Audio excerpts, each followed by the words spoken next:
Welcome.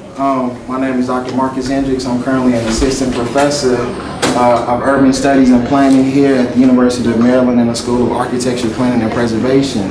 And today, I'll introduce you guys to some of the work that I've been doing over the last several years as it relates to infrastructure as an environmental justice issue in terms of the role of infrastructure in moderating hazard, risk, and exposures. And I'll sort of connect it to what we've seen recently in Houston and Hurricane Harvey, as well as some of the other larger tropical storms in Houston, and get you all thinking about what was the role of infrastructure, particularly stormwater infrastructure, in sort of either exacerbating those risks or contributing to those exposures and damages or preventing them, right? But before I get into the actual training and discussion around the project, I always like to open up any talk that I give with some background and introduction into who I am and how I got involved in this work. So I was, if you can't tell or hear it in my voice, I was born and raised in Dallas, Texas. And Dallas, for anybody who isn't familiar with, which I would assume most of you all probably are, Dallas is in the top 10 largest cities in the country, really doing some fascinating things in terms of urban revitalization. Really not probably one of the more recognizable skylines of cities in the country, throughout the country, right? A great city. I enjoyed growing up in Dallas. It's home, and again, I think that it is doing some noteworthy things in terms of sort of big city living. However, my experience growing up in Dallas, everyday experience, wasn't sort of reflective of these things I just mentioned, right? My everyday experience growing up in Dallas was quite different. I grew up in a Black and Latino community by the name of Oak Cliff, if anybody's familiar with the area. And my neighborhood was characterized by, the liquor and tobacco stores outweighed the grocery stores and healthy food markets, probably like 22-1, right? It was an area where, female-headed households and low-income multifamily housing stock were surrounded by bad streets and flooded all the time, right? It was several petrochemical facilities and landfill sites within probably 3 to 4 within a half-mile radius of my house, right? And so a lot of those sort of traditional environmental justice issues that we talk about, and some other ones that often fly under the radar in terms of food deserts and that type of thing, right? The street that I grew up on specifically was a street by the name of Stanley Smith Drive. And the street perpendicular to mine was a street named Prosperity Avenue, right?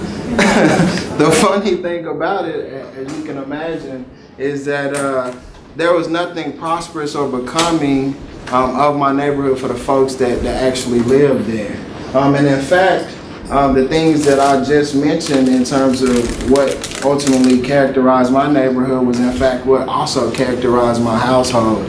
I was raised by a single mother, and we lived in the hood, and our house flooded on multiple occasions, right? When I would drive across town to other parts of Dallas, mainly the northern part of Dallas, there's a stark difference in the quality of the built environment between my neighborhood and other neighborhoods, predominantly more affluent and white neighborhoods. And early on, I started to question what was it about my neighborhood that put us at a disadvantage in terms of the flooding that my family and I experienced. And sort of that was the intuition that kind of drove me and led me to the work that I'm doing today. And so fast forward, I finished my PhD about a year ago today from Texas A&M University. And I always, although I intuitively understood that there was a difference in terms of built environment issues between the neighborhood I grew up in, which was a Black and Latino community, and more affluent white communities. I didn't think about it in terms of environmental justice, right? And so I really wasn't even familiar with what the environmental justice movement was until probably about 2 to 3 years ago. And I was thrown onto an EJ panel, a plenary panel at Texas A&M on Sustainability Day. And it was the title of the panel was, "Does Sustainability Equal Justice?" Right? And I was sitting on a panel with some of our community partners out of Houston that we had begun working with, one being Texas Environmental Justice Advocacy Services. And also, if anybody has seen Derek Evans' documentary, Come Hell or High Water, about the Mississippi Delta region and the environmental justice issues that they faced in light of climate change. And so some really big time folks in environmental justice, and here I am thrown into a panel with folks that I feel like I didn't deserve to sit next to. But that was my introduction into the movement in terms of environmental justice. I also got a chance to be a part of an organization in the disaster world, and I had been doing a dabbling in disaster work, didn't realize the entire time I had been working in the field that there wasn't a national disaster organization for people of color, right? And so a few of my colleagues from across the country, we got together and we started a national organization working to increase the number of underrepresented people of color in the field of hazard disaster mitigation. And that's the other picture of me and some of my colleagues who are founding fellows of that organization. And I think that's really important, especially when we think about the connection between environmental justice, social vulnerability to disaster, and some of the emerging issues around climate justice, right? And how we need to bridge these two bodies of literature to really get after some of these issues. And so the work that I do is mainly around infrastructure, planning and management, and public works. And so I look at sort of critical infrastructures that are supposed to provide essential services to communities. And so whether we're talking about stormwater infrastructure, transportation, streets and roadways, telecommunications, even around public works and thinking about waste management and those types of services that are supposed to service communities and allow them to be livable and thriving communities, but oftentimes there are disparities in how those things are distributed, how they're managed and maintained, and who has what, when, where, why, and how, right? I also link that to environmental planning more broadly, as well as I mentioned previously, disaster planning and hazard mitigation. And at the nexus of those things, I'll look at the impact of infrastructure on the natural, built, and social environment. I think one of the headline stories recently in recent events that we've sort of seen EJ play out in the context of infrastructure is Flint, Michigan, right? And I think that Flint has got a lot of attention around sort of water quality and infrastructure, but it's just one of the high profile cases that we've seen. But it's a lot of different communities across the country that have been facing issues around infrastructure and water quality. And a lot of those communities are clustered in the South between Louisiana, Texas, that don't get the headline news that we've seen in Flint. But I think more and more moving forward, we'll start seeing those things come to light. I also look at, the role of infrastructure in moderating hazard risk and public health outcomes. I think a lot of what we saw in 2005 from Hurricane Katrina and why certain groups are at a disadvantage. Not only were they at a disadvantage because they were mainly living in the lowest lying parts of New Orleans, but also they suffered from infrastructure disparities in terms of having quality infrastructure to help support the mitigation of flood waters to where they're able to resist and respond to flooding and hurricane events. And also think about infrastructure design resilience. One of the new trends in terms of how we transform communities is pushing green infrastructure, right? Urban greening, everybody wants parks, recreation, green belts and buffers. But how we roll out this green infrastructure, if we're not leading with an environmental justice and equity lens, we sort of perpetuate the same disadvantages we've seen historically in terms of the built environment and who has the opportunity to actually take advantage of living in a resilient community. And again, that equity and environmental justice lens and thriving community always sort of underscores the work that I do. These are some of my current research projects that I've done in the recent past, or ongoing work. And today I'll focus on one particular project that's voted at the bottom, citizen science for infrastructure monitoring at the neighborhood level, and which was piloted, I piloted it as an extension of my dissertation work while I was at Texas A&M, and then after I sort of beta tested the technique, I engaged some faculty members over in the College of Engineering at Texas A&M. We put our heads together, wrote up a proposal, and that turned into a NSF funded project. And some of the results that I'll talk about today is some of the things that we've done since it's turned into a National Science Foundation project. These are some of the community partners and some of my colleagues across different institutions that I've collaborated with around this work. I mainly want to focus on our community partners, because without our community partners, none of this would have been possible. And I think that they are the ambassadors and the foundation of everything that we do, and really have made my job much easier. I always tell my students is that I have a really easy job in comparison to my community partners, because they live through these issues every single day, but they also have an intuition about what questions to ask, what methods to use, how to actually interpret and disseminate the information.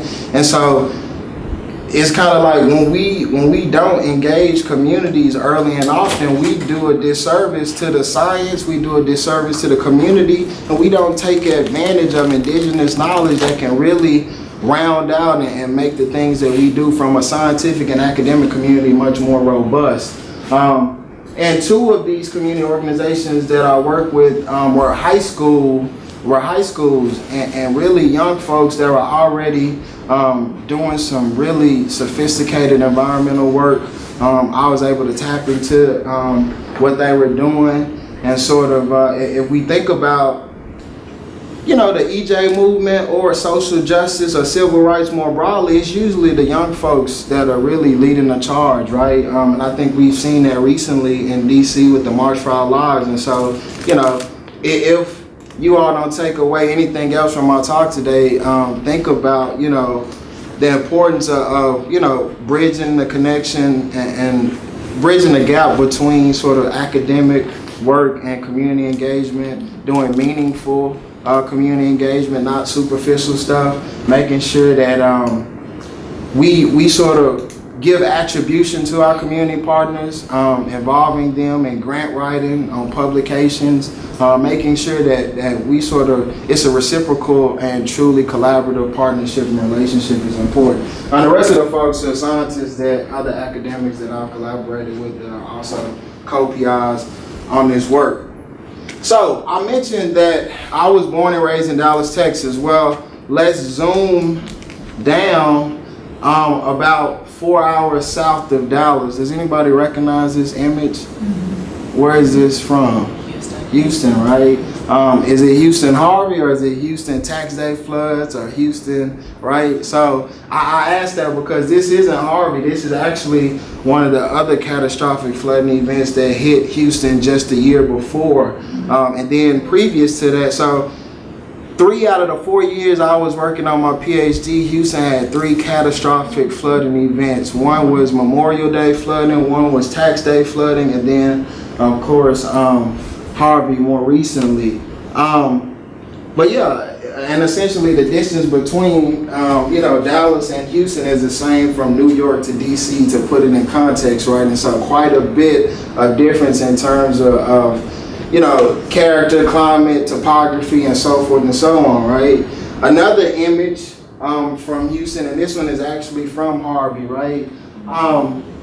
Truly amazing what we saw and from Houston and Harvey.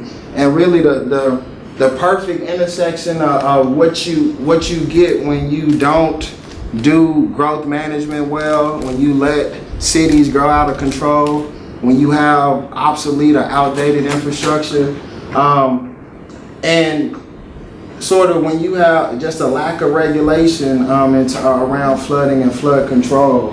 And really essentially building in hazard prone areas or areas where you have absolutely no business being, and not preserving those natural buffers or spaces that are supposed to naturally support flood mitigation. Some other images from Houston, you can see how high, you know, especially in suburbia Houston, where they have the what do they call it, the micro mansions or Mac mansions, right? And so how high the water was, right, covering, you know, really high up highways and beltways around some of the aftermath in terms of damage. But for anybody that studies disasters, whether it be the infrastructure crisis or it be, you know, hurricanes, tornadoes, stratification, social stratification is inherent in any type of crisis or disaster. So there are certain groups that are more impacted than others. And most often it's low-income groups, people of color, women, children that are usually most impacted in some of these events, and also are at a disadvantage in their ability to resist, respond to, and recover from these natural events. And to really, you know, one of my mentors always tells me when I give a presentation, you have to make it real for folks, right? And so I know if you all haven't ever been to Texas, you may think that, oh, that's Houston, that's Texas. They have a bunch of perils and ills that we don't deal with here in Maryland. But no, it's only a matter of time before we see what we saw in Houston in the mid-Atlantic region and the northeastern seaboard. And you know, I think recently we've seen some catastrophic flooding events in Ellicott City. We've seen recently, I guess in the last 7 to 10 years, some notable flooding in DC. And I think with the elements of climate change and the increasing frequency and intensity of some of these flood events, again, it's not a matter of if, but when, right? And so it sort of behooves us to get behind and understand what are the drivers of contributing to flooding, who's at a disadvantage, and how do we work to address these issues. Sea level rise has been increasing, some really pertinent facts as it relates to the area. Sea level rise has been increasing almost a little over 1 inches per decade based off data.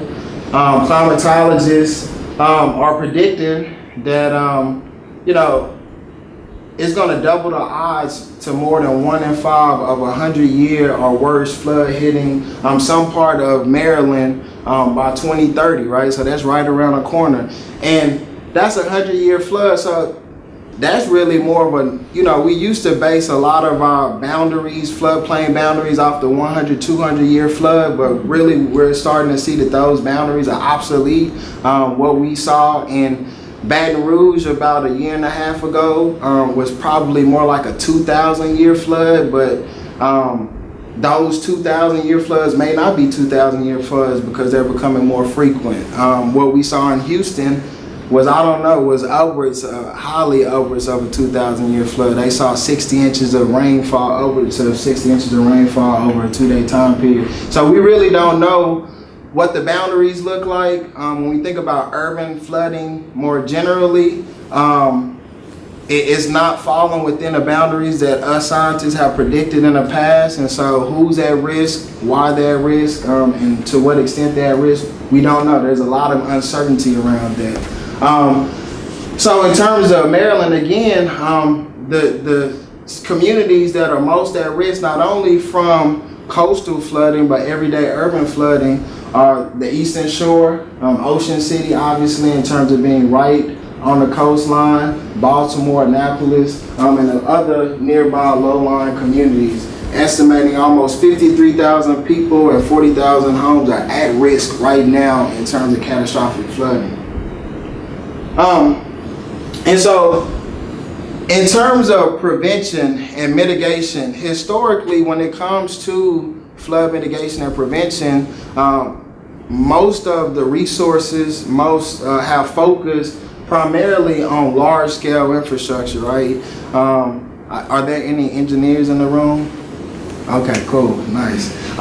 Engineers usually try to use large-scale infrastructure to solve all of our world's problems when it comes to flooding, right? And so, even when it comes to Houston and flooding, the thing that, the idea that has the most momentum behind it right now is what they're calling the Ike Dike, which is this huge seawall that they want to invest in to sort of prevent, flooding in the future. A lot of the attention related to Hurricane Katrina was around the levees and the failures of the levee systems. And again, a lot of the investment from the Army Corps of Engineers and other governmental organizations are pushing this agenda of investment in large-scale infrastructure, seawalls, levees, dams, that sort of thing. Most often, there's not a lot of attention paid to smaller scale, minor infrastructure systems that play an important role, right? They play an important role because they help to moderate flooding during smaller scale events as well as large scale events. And so we usually use this term called nuisance flooding.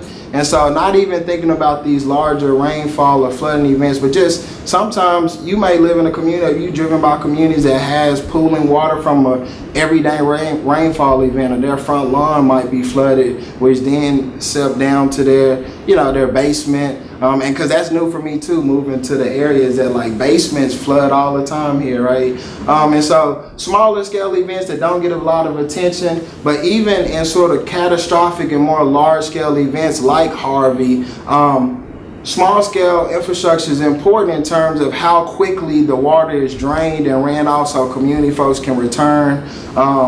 Their chances of being able to sort of escape in light of fast moving water. And if we don't pay attention to small scale infrastructure, it's problematic.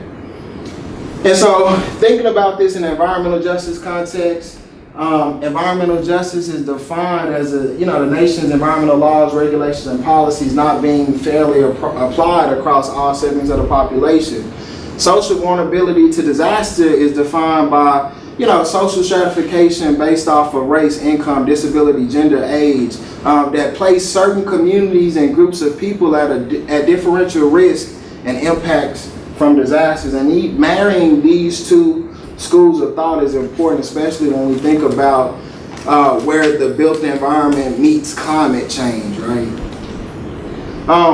Yet no attention has really been paid to disparities in infrastructure, right? So we've heard about in the news the collapsing bridges in California. We've heard about, even overflowing storm drains in Houston, but no attention has been paid to where and on whom the burdens of decaying infrastructure, flood risk, and provision happen. Another thing, when it comes to environmental justice, we usually talk about burden in terms of the clustering of petrochemical sites in certain communities, these traditional EJ issues, but what we don't talk about enough is, the burden of proof that these communities face, and being able to, and the burden of having to prove that these issues are real.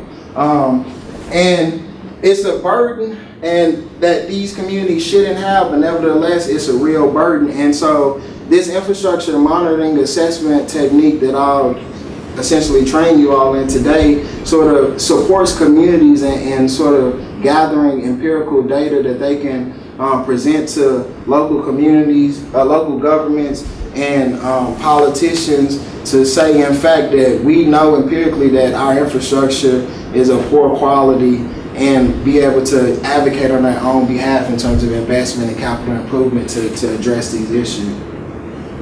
And so I sort of went through background. Coastal, urban flooding is a real problem, particularly for vulnerable communities, and we've just seen the beginning of some of these really catastrophic events as it relates to coastal flooding and climate change. And I think that community members can play an active role in identifying where poor drainage exists, and determine what the condition, as well as provide a nuanced perspective about what they've seen and what that means in terms of built environments. I also tell my students that, you know, we like to separate the physical environment from the built environment, and the built environment from sort of social environments. But in fact, the built environment is really just sort of, you know, the physical manifestation of social circumstances. So when we see, you know, infrastructure disparities, or when we see infrastructure in poor condition, it's usually reflective of the type of people that occupy these spaces, right? And it's important that we sort of have that understanding and that political social context to inform the empirical data in terms of what we might be presenting a full narrative to you know, government folks, planners, engineers, public works folks who are supposed to, you know, address these issues, so that we know that not only that we have empirical data, but we have a narrative around it that's important. Some of the problems around infrastructure monitoring and infrastructure data is that most often cities don't have the capacity or the people power to really collect this data regularly, right? And so in terms of timeliness, most often you might go to, you know, whatever city you live in and request data about the condition of infrastructure, and they don't have data to present or to provide because it may have been 5-10 years since the last time they actually did a citywide or neighborhood scale infrastructure assessment. And even if they have done it or it's recent, it's usually incomplete. It's usually spotty in terms of what the data set might look like, what attributes the data might have in terms of the types of infrastructure, where it's located, and so forth.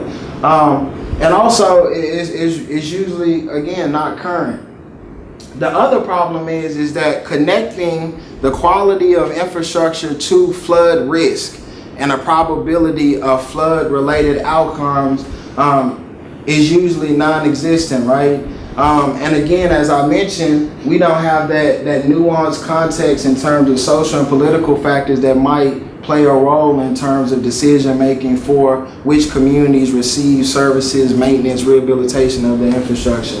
And so there's an opportunity here in terms of having communities act as citizen scientists to address these problems and collect data at the neighborhood level, and working with scientists, whether it be engineers or urban planners or sociologists, to develop these models, techniques, and tools to influence investment in infrastructure. But sort of before we get to, you know, the big picture of, you know, the first step before we get to, you know, actually integrating these citizen science techniques into formal city planning processes is to make sure that what we're handing off to communities is as robust as possible, right?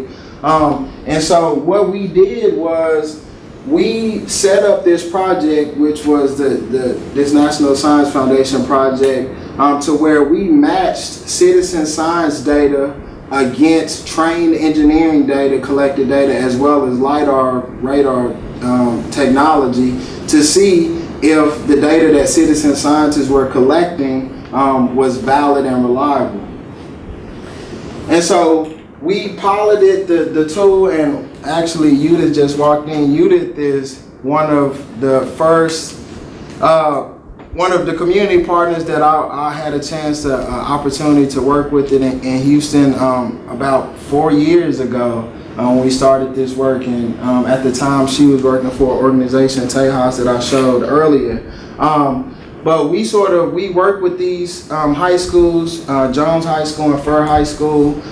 We trained them in a technique, and we sort of broke up the neighborhood into sample units, and we had the students go and do an assessment on the sample units. Then we had trained engineers go by and assess those same sample units, as well as use a mobile van that has laser technology that engineers use to do assessments, right?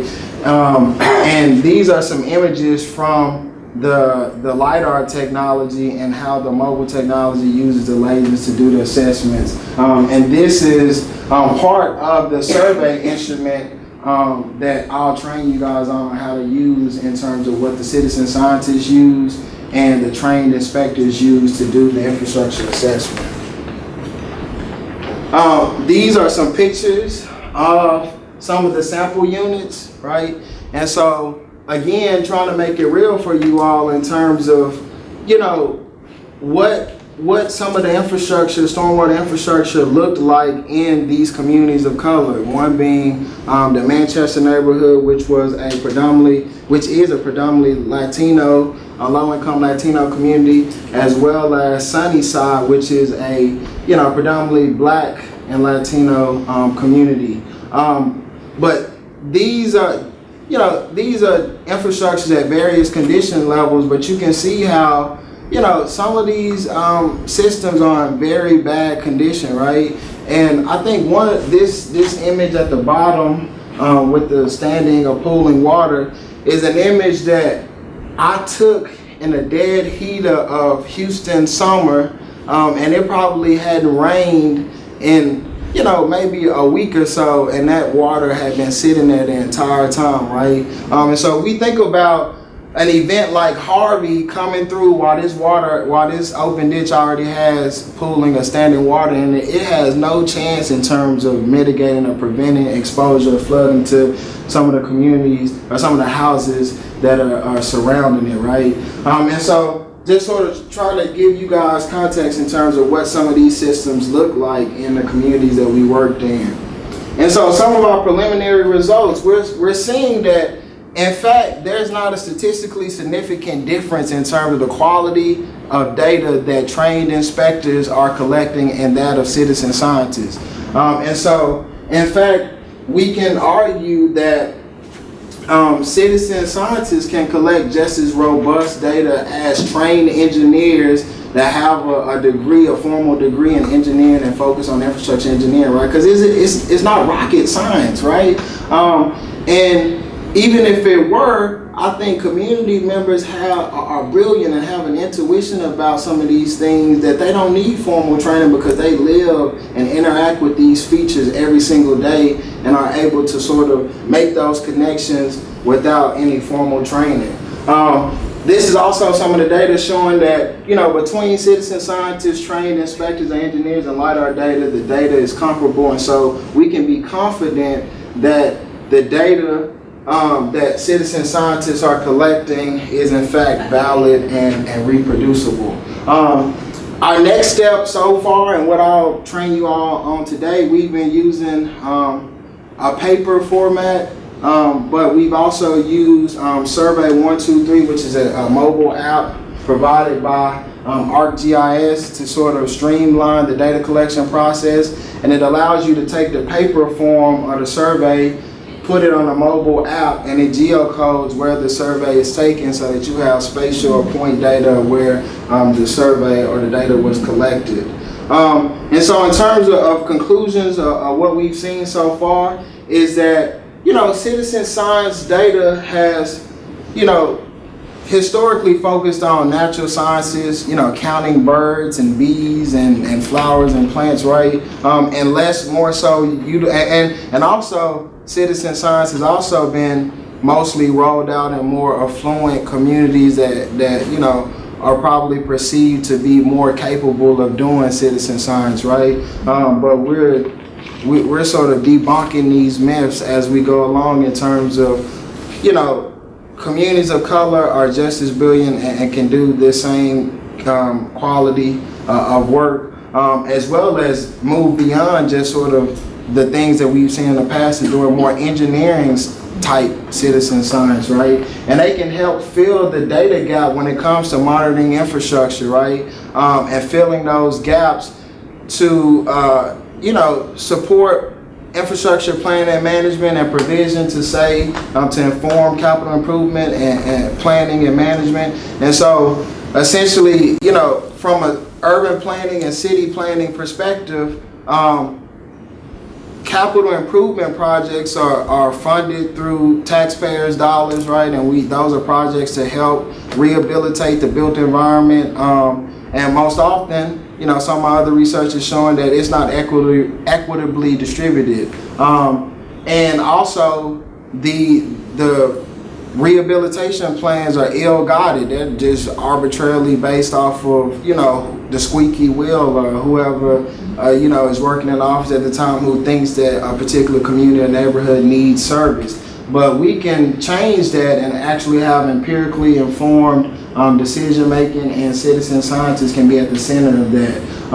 Overall, we've seen that the reliability of citizen science data isn't as, you know, perfect or strong as trained inspectors as you can probably imagine, just because these trained inspectors, you know, have been working in it more formally over time. But it's quality enough to get the job done, right? And with adequate training, citizen scientists can do it and provide more complete current and community-derived data. Okay, so that was kind of part one, giving you guys an introduction to sort of what this is. And hopefully you all aren't tired of my voice just yet, because it's just me in this particular session. But I'll open it up for questions for now. Yes? The example that you showed where the dish still had water in it, yes. You know, a week gone by or whatever. Were there any other public health concerns with like vector-borne illness and were the mosquitoes breeding in that same kind of? Right, absolutely. So what I'm talking about today is just kind of one sliver of this huge interdisciplinary project that, again, UDIT was a part of, where we had urban planners, engineers, public health folks, sociologists, government policy folks, and looking at, you know, the entire spectrum of climate change and disaster and sustainability, from the changing of climate patterns to the hydrology of how water moves, infrastructure quality, who's socially vulnerable, as well as some of the public health impacts and outcomes, particularly related to water quality and vector-borne illnesses. So yes, I have colleagues at Texas A&M Public Health, as well as some colleagues at the University of Delaware and the Disaster Research Center that we work with and looking at water quality. And we have like a lot of publications around like water quality issues and vector-borne illnesses. So yes, it's a part of it. Other questions for, yes? Can you, I know there are a lot of project partners and collaborators, but maybe can you describe or speak to how those partnerships formed? I'm sure there's many, so you don't have to go into a lot, but how did that begin? Yeah, that's a great question, and I think, you know, if Judith wants to chime in too. Essentially, so as you all probably have noticed today, the environmental justice community is a tight, close-knit community, right? And folks who are truly dedicated to the movement.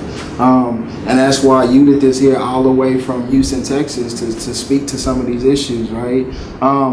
But one of my mentors, John Cooper, actually finished his PhD at UNC Chapel Hill with Socobe, and they were doing a lot of work around, you know, environmental justice issues in North Carolina. John came to Texas, was my mentor. He had contacts, one being Juan Pottis, who is the director of the Texas Environmental Justice Advocacy Services in Houston. So essentially, we tapped into existing networks and stakeholders who we had contact for, and then we allowed the community to do what they do every single day in terms of point guarding us to who, how, where we should be working with. And so, you know, Tejas had a relationship with Fur High School, which had a student organization by the name of the Green Ambassadors, who I mentioned, who were already doing some really sophisticated environmental work. And, you know, that's how it was. But also, I would be remiss not to mention that, you know, the environmental justice groups out of Houston, they understand sort of the legacy of academic community partnerships, how most often scientists and academics go into communities, use them to collect data, you know, publish, you know, get famous and get the hell out of Dodge, right? And so they knew what it was. And so, you know, they were willing and wanted to work with us, but they also held us accountable to say, okay, like, we're entertaining the idea, right? But before then, like, let's do some other things. Let's build some friendships, some relationships. And that's why Judith and I are not only like have a sort of a academic community partner relationship, but we're friends, right? Because the first 2 years, and you can only imagine how daunting this was for me as a PhD student, before we could even start collecting data and doing these things, you know, they held us accountable in terms of supporting them around other issues that were pressing and important for them, right? So, you know, not only is flooding an issue in some of these communities we worked in, but air quality, water quality are also issues. And so supporting them, sitting on panels, I think one of the pictures that I showed of Judith and I was that panel of just sort of building those relationships and friendships. Also supported and, you know, Tejas and writing an EPA grant that was funded for like $100,000 or so around some of these issues and other issues. But it was just a matter of, again, building relationships, showing trust, showing that we were here for the long run and not just sort of dipping in, getting what we needed and getting out. And even though I graduated and got a job and I'm here in Maryland, the partnerships are sustained through the centers at the university that I work with. Some of my colleagues are still at A&M and sustaining these relationships and moving the work forward. But it was a matter of just, tapping into the existing networks, building relationships, and then allowing the community to guide us and lead us in terms of what they saw best in terms of how we rolled it out. But also us involving them from the very beginning, and not sort of telling them what we wanted to do and sort of excluding what they wanted to do. But it's like, this is a true partnership. This is what we think we want to do. This is what we think are important issues. What do you all think? And let's work to sort of marry these two and address both of them simultaneously, right? And involving them from research question formulation to the methods we use, to the areas we targeted, to even, disseminating and interpreting the things that we find and being the face of a lot of this, right? I'm presenting today mostly because I didn't know Judith was going to be here, but usually I think, the covenant that we work by in doing community work is that we really want the communities to be the face of this, right? That we're not going in and saving these communities, but in fact, we're supporting them. And most often, again, we have the easy job in terms of the work that we do, and it's the communities that are really driving it. Yes. Where are you having people sort of report their findings? Like what state and local agencies do folks partner with then to say, here, look how vulnerable our community is? Right. Good question. So we're not there yet, right? So we decided to start at the grassroots level, right, and work with communities to, get everybody up to speed on one accord, on the same agenda, test out the methodology to make sure that it was as strong as possible. And my next step is sort of thinking about, okay, now that we know the method, the technique is robust, how do we engage with local government officials to actually integrate and sort of charge them to be open to the data that citizen scientists produce around infrastructure quality. Yeah, and I just wanted to add to that too, because not only was this work like part of legacy work that other folks have been doing, and that's kind of how Marcus got tapped into it, and then that's how I got tapped into it, working in my community. But also the work that came out of this, we did use it at public hearings during the Clean Power Plan, discussions that were still happening locally. We did use some of this work in that and community engagement pieces where we were talking to community about this project because they saw the students walking around. They were involved in the process. But afterwards, it took them a little bit of time to understand what this information was going to do for them. Okay, you're telling me that this water has heavy metals and really harmful chemicals, but what does that mean for me? We're still, I'm still working on that as part of the collective I'm a part of, and Tejas is still sort of working on that in the community and using all of this information to back up what they're telling the community and how they're engaging with the community.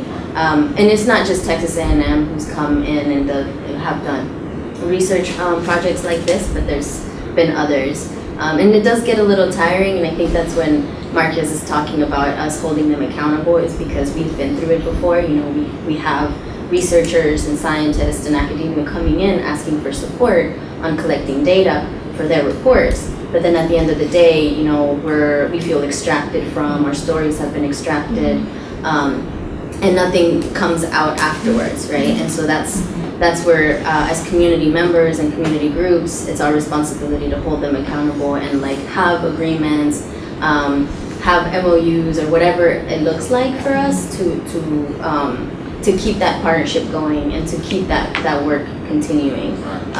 Even though they're done, that work is still being done by the students and is still being used to engage community members. And you know, Judith can challenge me on this, but I think, you know, my team and the group, you know, at A&M, we were really conscious of this, and it was important to us, and we're sort of rewriting that model, right?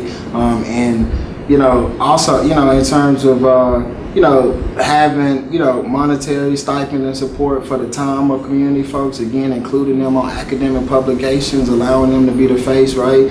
And so really trying to undo the legacy, the past legacy of what academic community partnerships look like. And so back to your question, so yes, Tejas and other community organizations have been using what we've done so far to sort of bolster the narrative and expand the agenda around environmental justice issues, but in terms of formally integrating it into like city planning processes, it's kind of like the next step and where we're moving towards, right? Yes. I have two questions just to go what you guys just mentioned. Thank you so much for this presentation. The temporal data, like I'm assuming the data that you're gathering is temporal. So is there a process of updating it? Right. So that would be one question. And my second question is, in the communities that we've seen this take place, they're predominantly already communities that are predominantly Black or Latino, right? Mm-hmm. What we're seeing here in DC, for example, again, that's where I'm from right now, that's where I'm working out of mm-hmm. 8 wards, mm-hmm. 2 of them are the last communities that have not experienced gentrification at all. Right. So there's only those 2, so that's like very few. Right. What would happen? I mean, I think that's great in empowering those communities, but those that are already gentrified. Right. One example is Bloomingdale in DC. They've constantly experienced flooding, right? The community there. These are beautiful homes, and for 10 years they've experienced that, right? The minute the gentrifiers moved into to that neighborhood, DC Water finally did something, and they invested a lot of money on it. And now talk about legacy, because no one remembers that.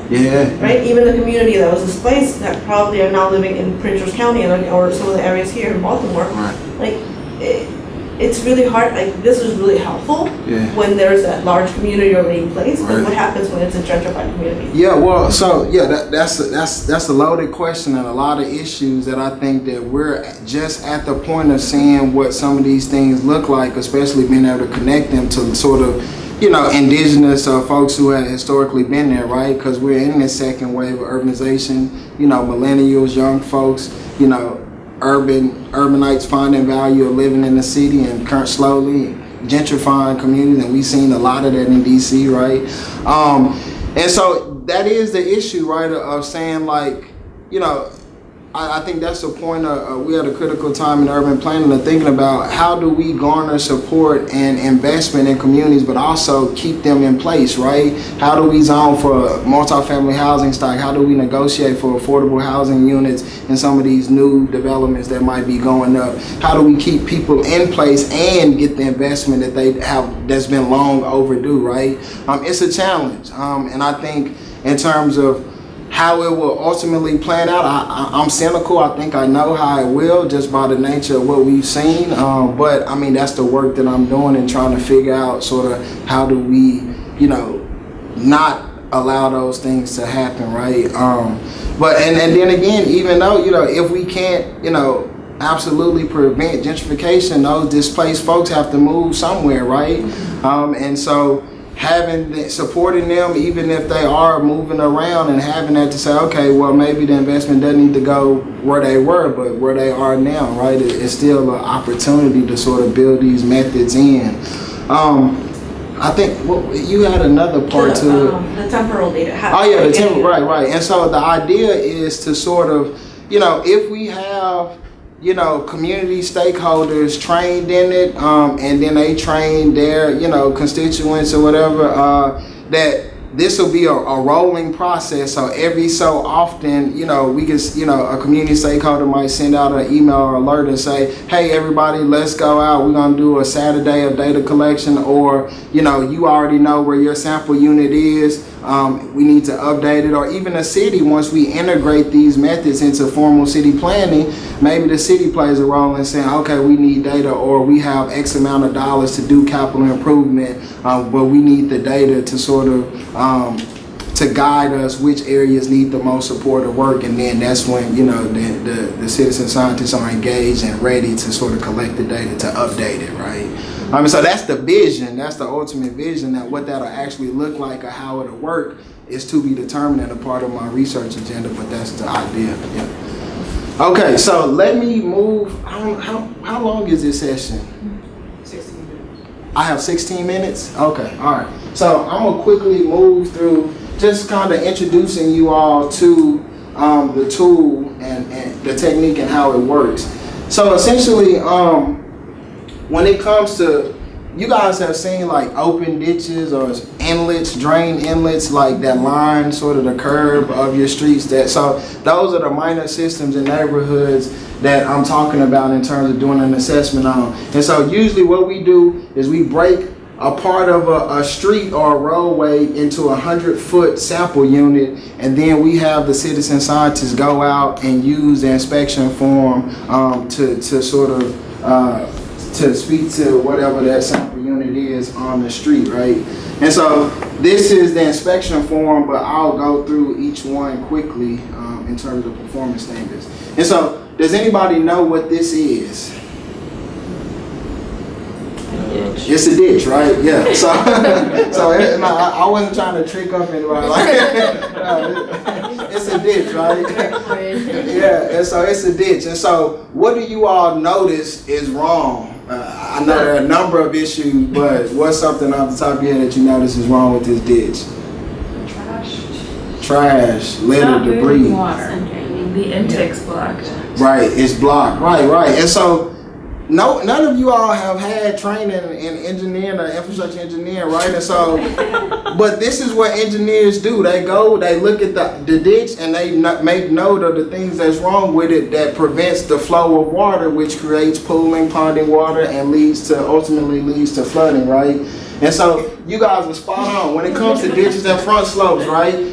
One of the performance standards that speak to the condition and the quality of the ditch is ditches are almost completely unobstructed, right? So this is one of the statements. So a citizen scientist will have this statement in front of them. They will look at the ditch and they will say pass or fail, right? And so we have this more sophisticated algorithm that you build into the number of passing, failing, that creates this sort of sample unit score. But the students that we've been working with, they have the algorithm. They could drop the numbers in there and it populates the sample unit score, which ranges from 0 being failing worst or 100 being the best, right? And usually 70 and above is passing, anything below 70 is failing, right? And so I won't go into how the algorithm works, but I just want to introduce you all to the performance standards and how the inspection form works, right?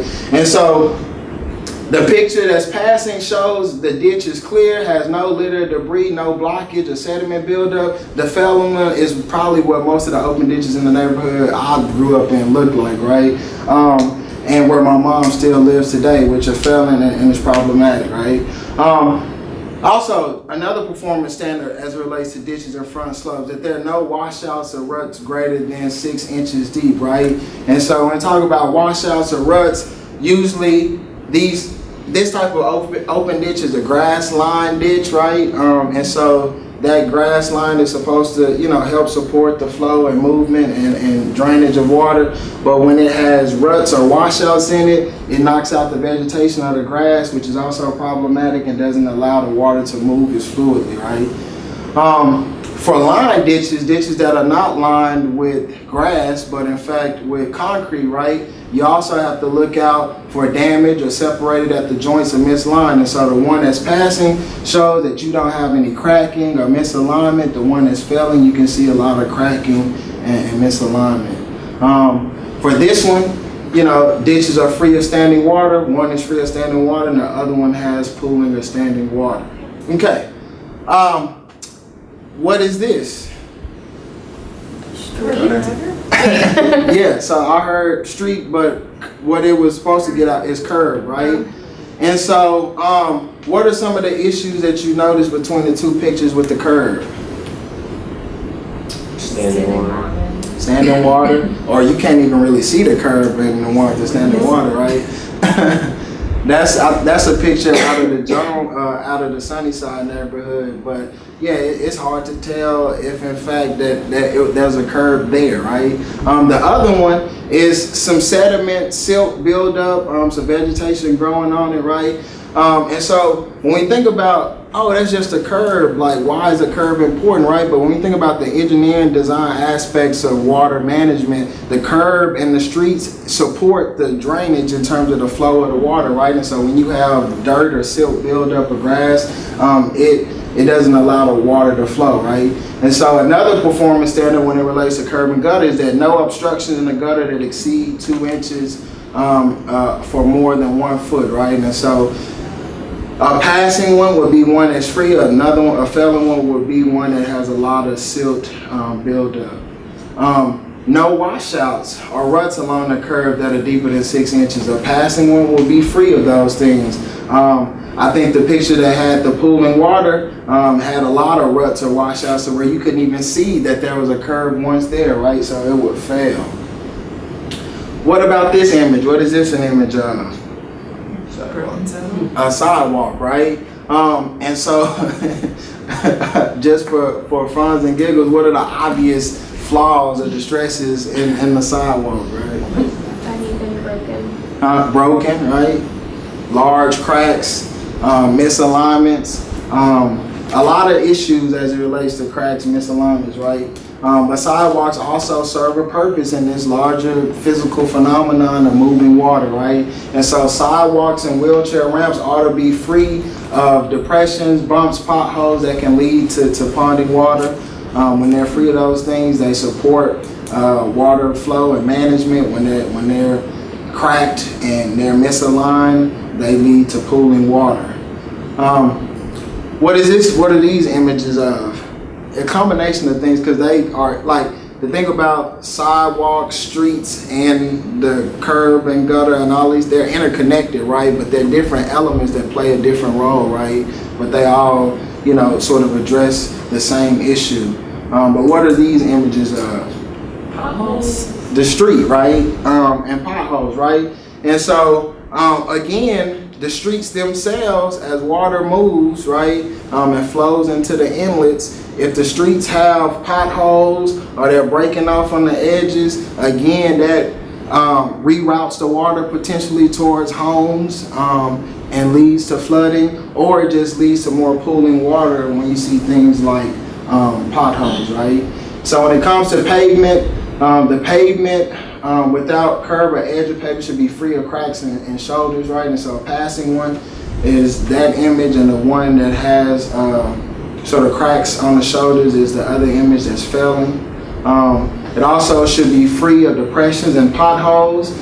That's a pretty decent street to pass in, when the other one is quite problematic in terms of the quality of it, which shows that it fails. Can I ask you something really quickly? I yes. see pavements up there. What's your thought or take on permeable pavers? Permeable pavers. They sound good in theory and they work really well.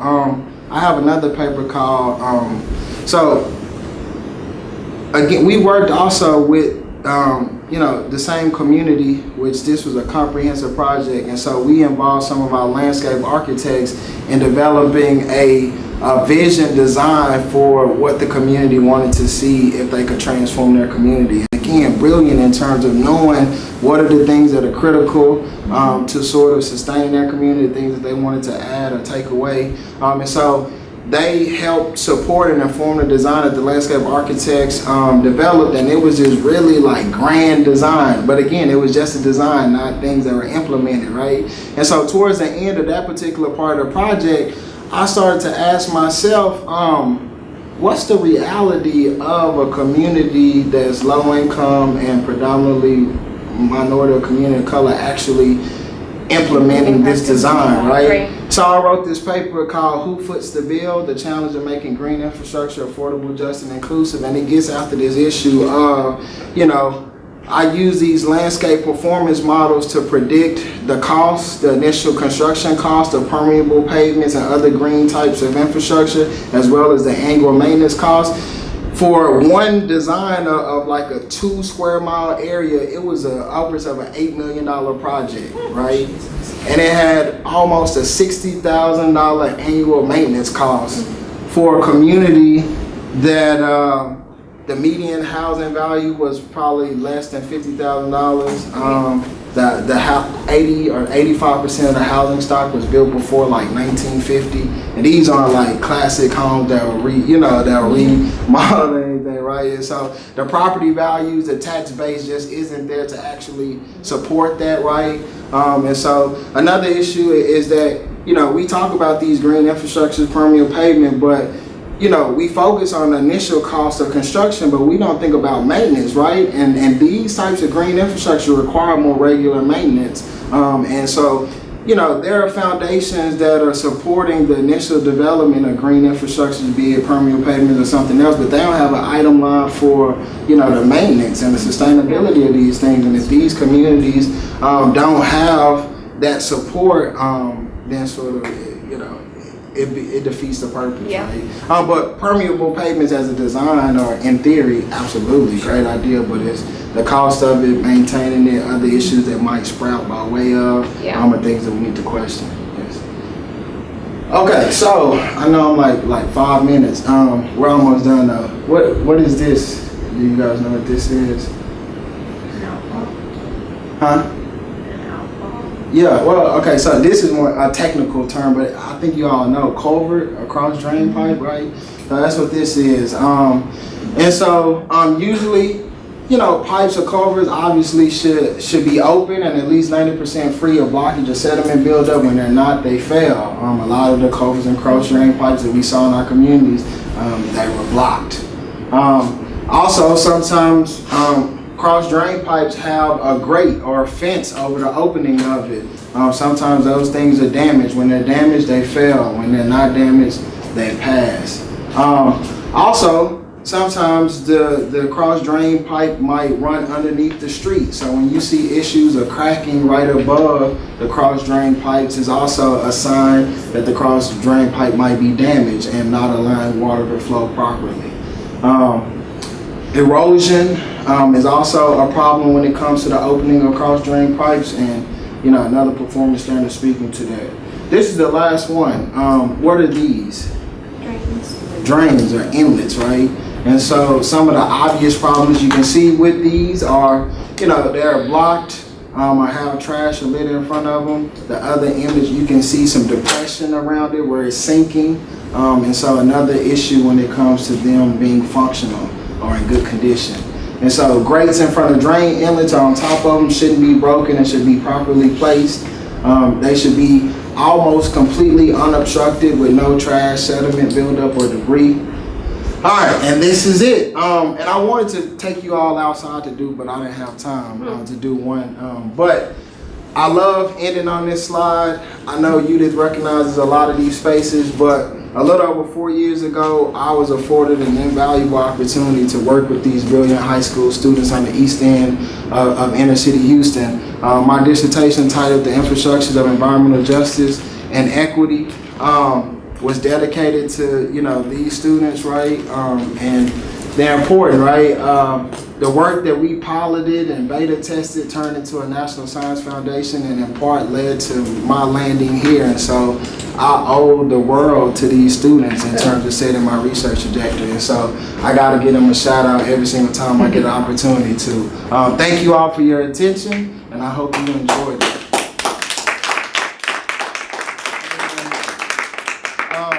If you want to take one and pass it around, it's just usually after a training with the citizen scientists, I send them out into the field with sort of a field guide to sort of make sure that to allow them to refer to it and refresh their memory about some of the training that we did. This is maybe a strange question, but with all that we've seen in failed past, who in city government is responsible for coming out and, or is anybody responsible for checking on this small-scale infrastructure? It's the Public Works Department and local city government. So and what's your feeling in terms of their, maintaining and keeping up this tracking? I mean, it seems like it's really not done. Yeah, no, it's not done. We all I think see all these problems every day. Yeah. And I mentioned it earlier, like cities, not to make an excuse for them, but they usually don't have the capacity enough staff to go out and do regular assessment. And then also another issue is that when you go home and look at the city, look at your city's public health director or whatever, public works director, is usually an engineer, right? An engineer that doesn't have training in urban planning or community planning, and so they think about the physical design and functionality, but they don't think about the larger social issues that we think about in planning in terms of the maintenance, management, distribution of these things, or community engagement. And so there's a disconnect there. And so there's a data issue, there's a capacity issue, there's a resource issue. Thank you. There's a resource issue. But yeah, and then, most often these public works or capital improvement projects are they're supposed to be funded by tax dollars, right? And so the taxes go in to support these capital improvement projects. And just the distribution of those tax dollars is probably something that I also want to question in terms of like these communities, they might not have as high of a tax base as other communities, but they're paying something, and are they seeing that one-for-one return in terms of the tax dollars? So it's built into those capital dollars, is it maintenance?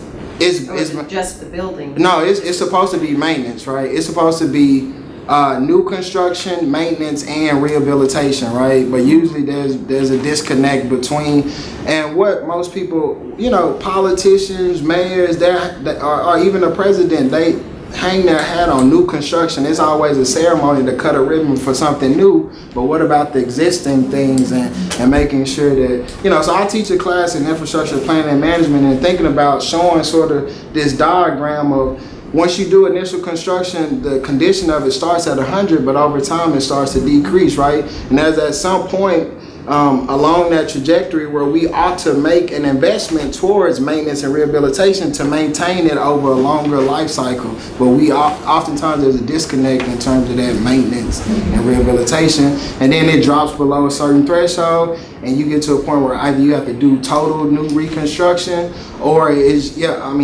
just so far, gone to where you can't rehabilitate it. But yeah, so public works planning, that's the department that addresses it. Thank you. Thank you. Yes. I have a question, and it kind of goes along with what you just said, but I understand this monitoring is ongoing and that sort of thing, but is there evidence that after there's a Harvey or a Sandy or whatever there might be, that these systems that are already failing or not in the best shape are worse off?